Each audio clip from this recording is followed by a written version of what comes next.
Hey everyone, Joe here. Well, I get asked all the time, how can I take sharp photos? Because everybody wants to take sharp photos. So in this video, I thought I'd talk about how you can get sharp portrait photos.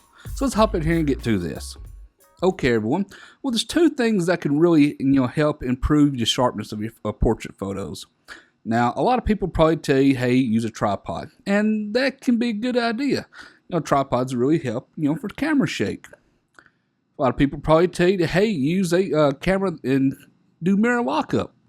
Well, if you're using like a DSLR, mirror lockup, can help. Mirror lockup's used a lot in macro photography. And a lot of people probably tell you use a lens with image stabilizer. And well, that can help too. But there are other things, at least two big things, that can actually help improve the sharpness even more. Now, even a lens like this kit lens here, this 18-55, can take really good photos. Now, a lot of these lenses, have like apertures, say like this one does, f3 to f5.6. And a lot of people want to shoot wide open at f3.5. The only problem is this lens isn't really sharp at f3.5. And if you're shooting at 55mm, well, f5.6 really isn't the sharpest spot on here either. If you ever heard the term, everything's great at f8, well, that is fairly true. A lot of lenses do shoot really well at f8.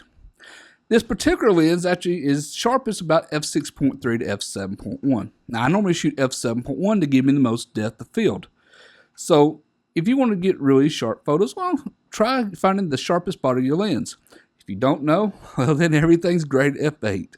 But like, if you want to find out what is the sharpest for your particular lens, and especially if it's a lens that's already been out for a while, you can hop on like DxO Mark and check out. I said this right here, shooting around the 35mm to 55mm, which is a good focal range for shooting portraits indoors. f6.3 to f7.1 is the sharpest. Well, the second thing you're probably thinking is shutter speed. Shutter speed has to be it. It just has to be shutter speed. Well, don't get me wrong, shutter speed can help give you much sharper photos. The faster the shutter speed, the better. The only problem is, a lot of times when you're shooting indoors, you don't always get the fastest shutter speed. This is really a problem, especially shooting portraits. Now, it even makes the problem even worse if you're trying to get a good aperture on your lens, like I mentioned just a minute ago. So if you're trying to shoot f7.1 and you're probably trying to get ISO 100, 200 in the studio, well, that can be a problem, especially if you're trying to use continuous lights. A lot of companies out there are trying to push these LED panels and stuff. While I think they're fantastic for video, they're not so great for photos. Now I'm going to explain why. Now, if you're shooting indoors and stuff, you're probably going to try to get the fastest shutter speed possible. And even on a really good lighting, you're probably going to struggle to get anything, say, like 1/200th of a second or even 1/300th of a second or like 320th of a second, shutter speed indoors. Because it's just really, really hard to get those shutter speeds with continuous lights. That's why I really recommend a flash. Now, it doesn't have to be a speed light. Even a good studio strobe can really, really help. Now, a lot of people are trying to go to these LED panels and stuff because they can focus the light and see where everything's at. And that's all and wonderful, but it's not going to give you the sharpest light possible. You can easily use like just one single speed light and be able to get an aperture f7.1, shutter speed of like 1/200th of a second or 1/250, because it really doesn't matter about shutter speed indoors, and an ISO like 200 to give you really sharp images. And the reason I like speed lights and flashes so much to do this is because even though the camera's shutter speed is like at 1/200th of a second or 1/250th, depending on what your sync speed is, the flash on these is much, much faster. So you can get those really good apertures and fast shutter speeds that you want for your camera. If also, just want to point out, shutter speed actually controls the ambient light. So you're really blocking off a lot of the ambient light in the room, especially when you're shooting with flash. So if you want to get like those good aperture settings and stuff, you can easily do that with this speed light and only have to set it like a power f1, 1/4 power. Well, everybody wonders, well, how can the speed light really help you get much sharper images? A lot of people think the speed light is just to give extra light. Well, the thing is, power is in the speed light duration, the flash duration that is.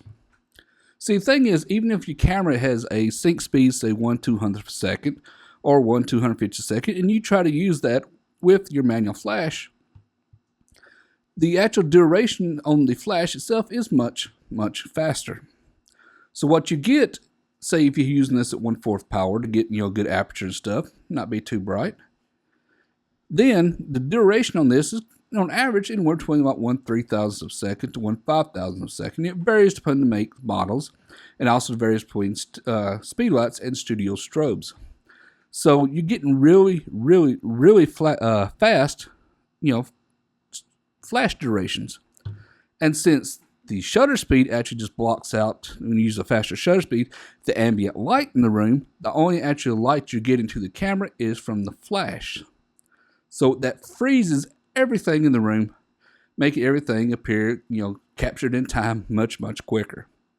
This is why it's always better to go to flash if you want the sharpest images possible. So, just to recap, use flash and use the prime aperture for your lenses, say like f6.30, f7.1.